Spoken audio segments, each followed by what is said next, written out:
नमस्कार दोस्तों, आज हम एक बेहद महत्वपूर्ण और ताज़ा मुद्दे पर चर्चा करेंगे, इंडोनेशिया और यूरोपीय यूनियन के बीच बढ़ते व्यापारिक तनाव के बारे में। क्या ये एक और ट्रेड वॉर की शुरुआत है?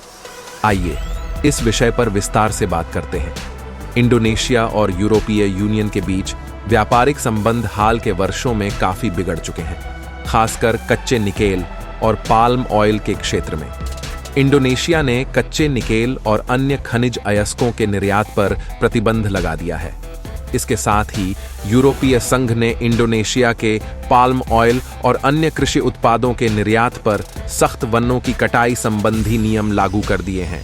इस विवाद का मुख्य कारण है इंडोनेशिया की आर्थिक राष्ट्रवाद नीति। इंडोनेशिया ने जनवरी 2020 में कच्चे निकेल के निर्यात पर प्रतिबंध लगा दिया था और जून 2023 में बॉक्साइट अयस्क के निर्यात पर भी प्रतिबंध लगा दिया। इंडोनेशिया का लक्ष्य है अपनी स्मेल्टिंग और प्रोसेसिंग उद्योगों को विकसित करना, विशेष रूप से बैटरी और संबंधित उत्पादों की बढ़ती मांग को देखते हुए। यूरोपीय संघ ने इस नीति के खिलाफ विश्व व्यापार संगठन WTO में शिकायत दर्ज की है।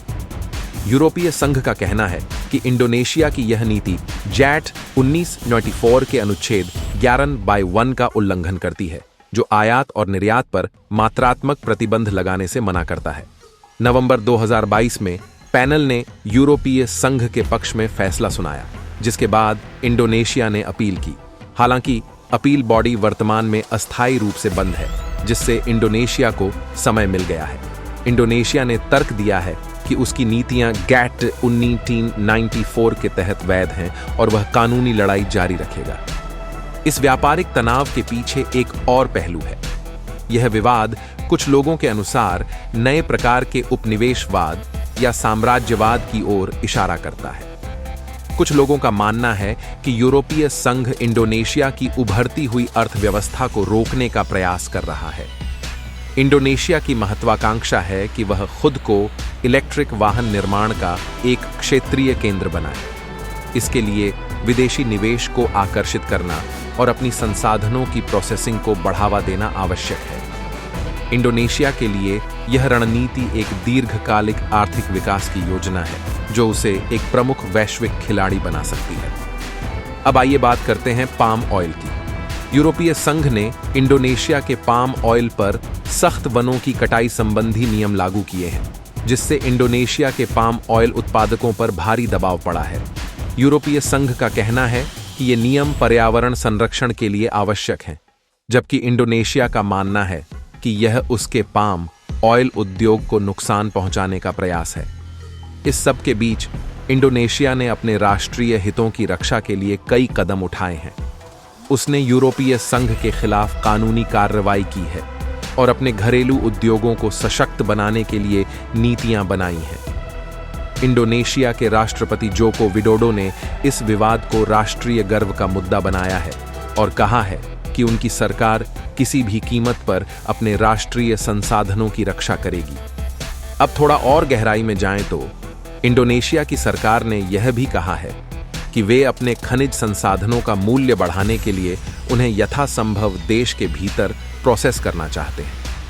इसका मतलब है कि निकेल और बॉक्साइट जैसे खनिज अयस्कों का निर्यात करने के बजाय उन्हें इंडोनेशिया में ही प्रोसेस करके उत्पादित वस्तुएं जैसे बैटरी और अन्य इलेक्ट्रॉनिक घटक बेचे जाएंगे। यह कदम इंडोनेशिया की अर्थव्यवस्था को स्थिर करने और विदेशी मुद्रा भंडार को बढ़ाने में मदद कर सकता है। दूसरी ओर यूरोपीय संघ के लिए यह चिंता का विषय है, क्योंकि निकेल और पाम ऑयल जैसी आवश्यक सामग्री की कमी से उनकी औद्योगिक उत्पादन श्रृंखला पर प्रतिकूल प्रभाव पड़ सकता है। यूरोपीय संघ के कई उद्योग, विशेष रूप से इलेक्ट्रिक वाहन और खाद्य प्रसंस्करण उद्योग, इंडोनेशिया से आयात पर निर्भर हैं। इसलिए यह व्यापारिक तनाव यूरोपीय संघ की अर्थव्यवस्था पर भी बड़ा प्रभाव डाल सकता है। यूरोपीय संघ ने अपने पाम ऑयल प्रतिबंधों को भी उचित ठहराने की कोशिश की है।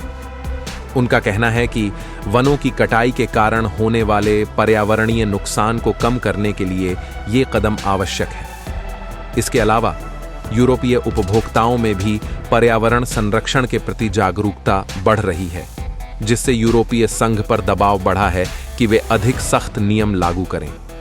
दोस्तों, यह मुद्दा वाकई में बहुत पेचीदा है और इसके कई पहलू हैं।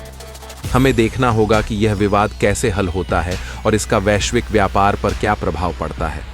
अगर आपको यह वीडियो पसंद आया हो तो कृपया इसे लाइक करें, हमारे चैनल को सब्सक्राइब करें और बेल आइकन को दबाएं ताकि आप हमारी सभी नई वीडियो की सूचनाएं पा सकें। धन्यवाद।